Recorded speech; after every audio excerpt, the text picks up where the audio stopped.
In the previous chapter of the queer hero's journey, our main character learns how to compassionately nurture and embrace all the neglected parts of themselves, which is helping our hero to feel a sense of embodied wholeness. But the journey doesn't end there. In fact, this is just the beginning, because now our hero is starting to understand what this journey is really all about.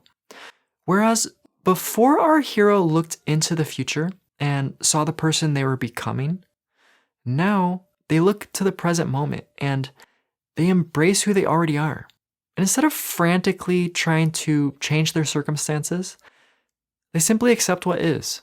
And instead of obsessing over becoming someone else, they patiently tend to the unfolding of who they really are.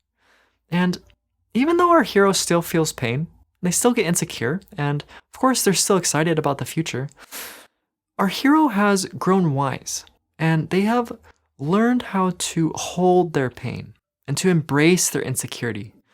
And most importantly, our main character realizes that the key to all of this is found within the intimacy of the present moment. And then from that place of being at ease with what is, our hero is able to fulfill their destiny, which is what this chapter of the queer hero's journey is all about. Stepping into our heroic capacities and fully offering ourselves to this world. But first, just as a reminder, the queer hero's journey is a series of conversations, so make sure to check the link in the description if you want to follow along. Okay, so let's talk more about the gift that our hero has to offer this world. So the first thing to recognize about being a hero is that this way of life doesn't require anything out of the ordinary. In fact, it's quite the opposite, because the key to all of this is, like I said, to be who you are. Not to be who you think you're supposed to be, or to be who you've been told you are, but to be who you are really, underneath all the games and strategies. Just naturally, organically, truthfully, you. Nothing special, just you. Standing on your own 2 feet.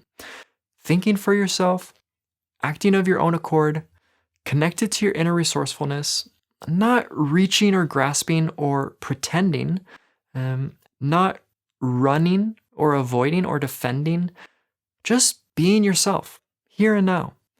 This is what it means to be a hero. This is what it means to be embodied and integrated. Just being here, right in the middle of the discomfort, and then learning how to be here more and more of the time. Because the truth of the matter is that your heroic capacity is here. It's not there. It's inside you, not outside you. And it's in the present moment, not the future one. So really, the queer hero's journey is all about fully arriving in the present moment and doing enough healing work so that you can be more and more comfortable with what is here and now. So another way to understand the purpose of healing and progress and compassion and mindfulness is to simply bring more and more of yourself into this moment until one day you are fully here and you are at peace with all of yourself. Your mistakes, your grief, your trauma, your pain, your circumstances, your enemies, all of it is here and all of it is okay. Or in other words, nothing has to change in order for you to feel connected to that heroic place within yourself.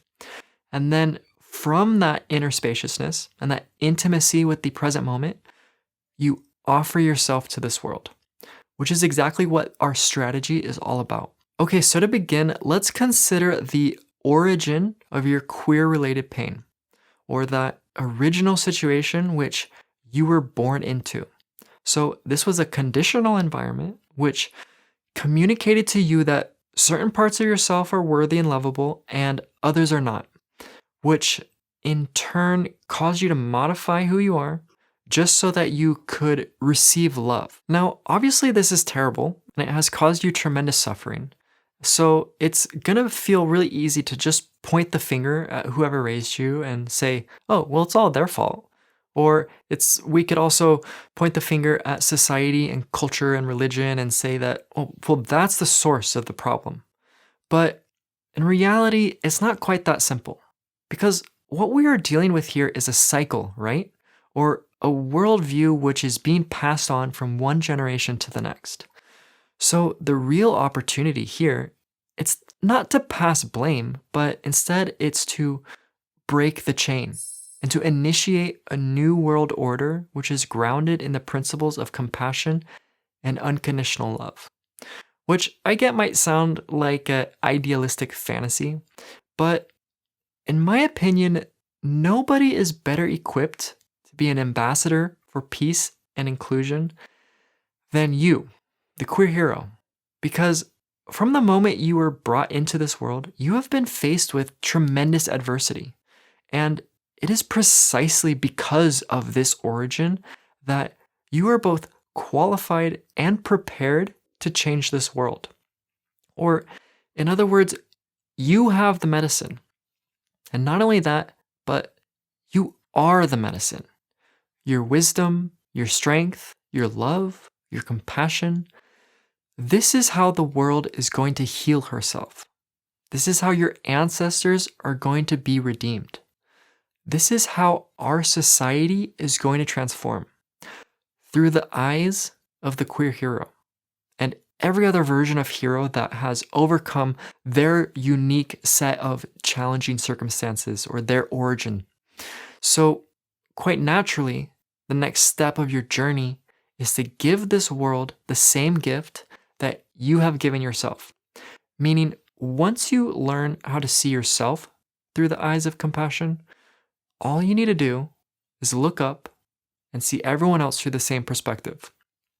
This means living in a way where the quality of your presence invites people into a space of open-hearted togetherness.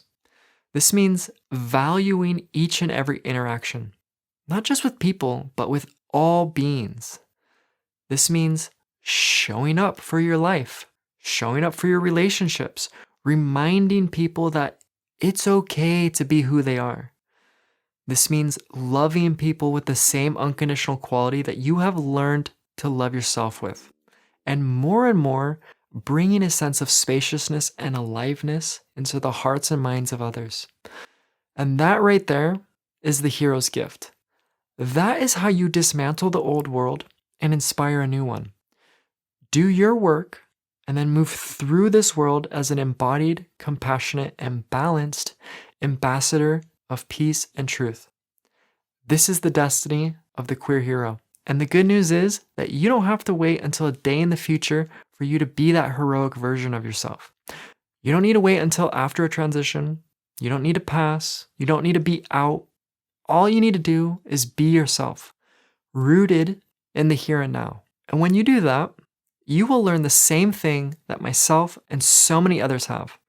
And that is the realization that you already are the hero that you've been searching for.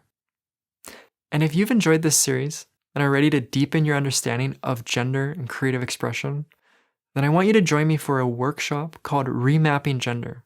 It's going to help you to cultivate a more organic and embodied relationship with the primal creative forces of this world. There's a link in the description. All right, that's all I've got. I'm Lauren Sunshine. Thank you so much for joining me, and I will see you in the next one.